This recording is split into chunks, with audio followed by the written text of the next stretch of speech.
The 24 Hours of Le Mans is about constructors, mechanics and drivers, and before the action begins, the tens upon tens of thousands of spectators move into position in order to miss nothing. Just as last year, Ford are motivated to try to get the better of Scuderia Ferrari. Two works Fords are entered, the 1 of Miles and McLaren and the 2 of Hill and Eamon. 7 litres, almost 500 horsepower. Never before have we seen such power under the bonnet. Up against the Americans, Ferrari are major favourites. They're here aiming for a 6th consecutive victory in the Sarthe. For that, they've pitched up with 250 LMs, 330 P2s and 365 P1s, generally with the famous V12 engines. They can also count on star drivers such as Pedro Rodriguez, Joe Bonnier and Lorenzo Bandini.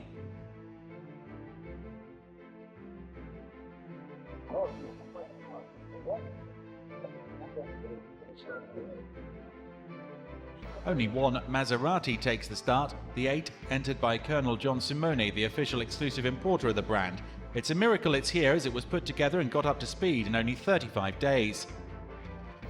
This year, Alpine Renault again represents French construction, and the 33rd edition sees the presence of French state TV and radio ORTF. The crowd, encouraged by the lovely weather, invade the circuit. The best spots are right opposite the pits, and the cars and drivers are starting to be placed for the traditional Le Mans start. Ford 2 of Phil Hill and Chris Amon is on pole thanks to a lap at an average of 227 km an hour. 24 hours before the winners, French champions do a lap of honour like skier Marielle Gratchel here at this great event. Just like at the start of the 100 metres dash, the drivers are ready. Away they go. Monsieur Maurice Herzog, the Undersecretary for Sport and Youth, has given the start of the 33rd edition of the 24 Hours of Le Mans. The 51 competitors move into action, and the Fords have made the best start here, the 2 in front of the 7 and the 1.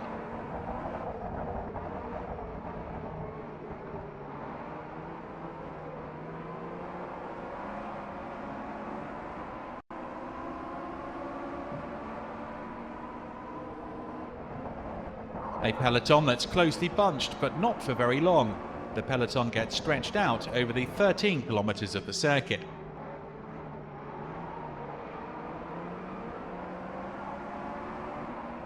The first time through Mulsanne, 2 Fords still lead, that of McLaren and Miles, ahead of the 2 of Eamon and Hill. Third now filled by the Ferrari 20 of Parks and Guichet that managed to get the better of the Ford GT40 number 7. The Ferrari 19 of Surtees and Scarfiotti, a champion in 63 with Bandini, completes the top 5. Behind, an AC Cobra is caught out on the corner, precious seconds lost for Johnson and Payne, and for the Porsche 38 of Duez and Kurgan. The first cars go past the stands, and the Fords of Miles and McLaren and Hill and Eamon lead from the Ferraris of Surtees and Scarfiotti and Guichet and Parks. Already the Ford-Ferrari battle has been launched. McLaren is still leading and tapping out a ferocious pace in front of another Ford, that driven by Chris Amon. The Ferraris are far back. On lap 4, Amon is clocked at 3:43.8 at 216 km an hour. The official lap record has been pulverised. But then McLaren reclaims the lead. The Ferraris are 40 seconds behind. The race has taken on the air of a Grand Prix, but a Grand Prix is 10 times shorter. The crazy pace at the start means the machines and drivers suffer. Look at this failed stop from Joe Schlesser. The Frenchman, teamed up with Alan Grant in the Shelby Cobra 12, is the victim of a steering problem. The Franco-American duo have to abandon after only 80 minutes of racing.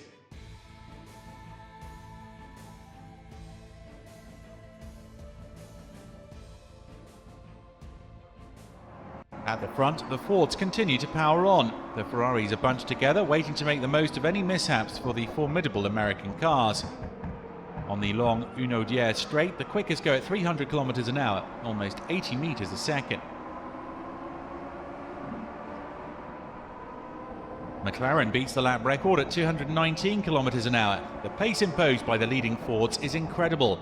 The cars really suffer, and the Elva BMW will have to abandon. Different circumstances, identical consequences. Teodore Zeccoli is into the Le Mans sand and will go no further.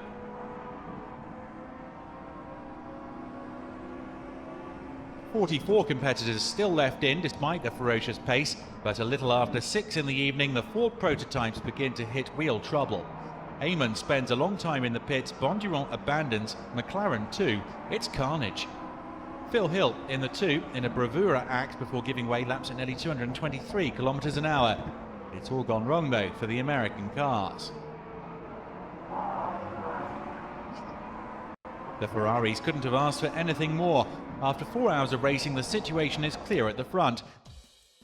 4 Italian prototypes lead with the 19 ahead of the 20, the 17 and the 22 shared by Bandini and Biscaldi. A car that comes into the pits. Lorenzo Bandini gets out of the cockpit of the 275 P2 with a 3.3 litre engine before proffering a few words of advice to his young teammate. A smooth pit stop for Ferrari, and the man from Milan, Biscaldi, can calmly head back out. Now the 21 comes in to refuel, the Ferrari 250 LM of Gregory and Rindt.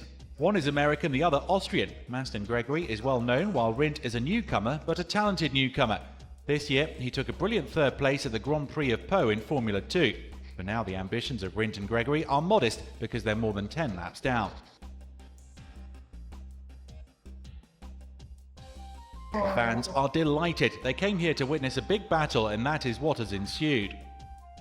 In the village of the 24 Hours of Le Mans, there's something for every taste, and on this Saturday, June the 19th, concerts are on the programme. The cars continue to go round and round with their lights on, making the spectacle all the more impressive. While the sun takes its time to rise, it's the red cars dominating, 5 Ferraris in the leading positions. The average speed has gone down a lot, but is still more than 196 kilometers an hour. The Ferrari 26 of Dumay and Gosselin lead, but the 21 is pushing hard, too hard in fact. Gregory and Rindt are 2 laps down, the win hasn't been decided yet. One thing is sure though, Ferrari and the history of the 24 Hours of Le Mans are inextricably linked. The Scuderia heading for an 8th success in the Sarthe. The Porsche of Koch and Fischhaber does surprisingly well, 6th on distance and 1st in the GT 2-litre category. There are only 16 cars left. It's such a tough race, but some are doing extremely well, like the Porsche 32, 5th overall. Refueling for the 330 P220 of Guichet and Parks, the Frenchman won last year, teamed up with Vaccarella. Parks is a fine driver. It's one of the best lineups you could think of. But they can only do what their machines allow them to do, and their machine has let them down. Reduced to a single gear, 5th, they have to drop out with only an hour left to hold on. Last refueling for young Pedro Rodriguez, who will succeed in his aim of finishing the 24 Hours of Le Mans.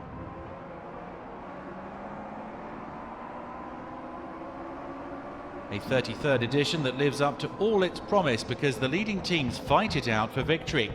Gregory and Rindt in their prototype 3.3 litre lead from the Franco-Belgian duo Dumay and Gosselin, who blew a tyre following a spin. They had to settle for 2nd place. The Italian flags fly high in the Le Mans skies, proof of the dominance of Ferrari. Dumay and Gosselin really unlucky, finishing 2nd then, while the big winners are Jochen Rindt and Maston Gregory in their 250 LM21.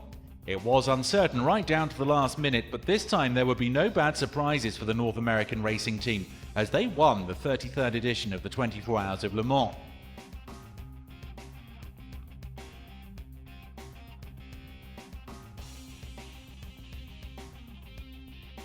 Three Ferraris in the top 3 places. Behind them, the Porsche of Linge and Nöcker finishes 4th and is 1st on the index of performance. Only 14 cars of the 51 that started managed to make the finish. Once again, Le Mans confirms its reputation as an unforgiving race. The race of truth again living up to its title as the Grand Prix d'Endurance of 24 hours. It's time for flowers and ovations for the winners, and don't forget all those who worked so hard in the background in order for this to happen, in order for the car to be reliable. Bravo to Maston Gregory and Jochen Rindt for this success that has no equivalent anywhere in the world. Congratulations too to Linge and Nöcker, 1st on the index. Many try and few manage to make it through to win, and all deserve our congratulations as 1965 was an epic edition.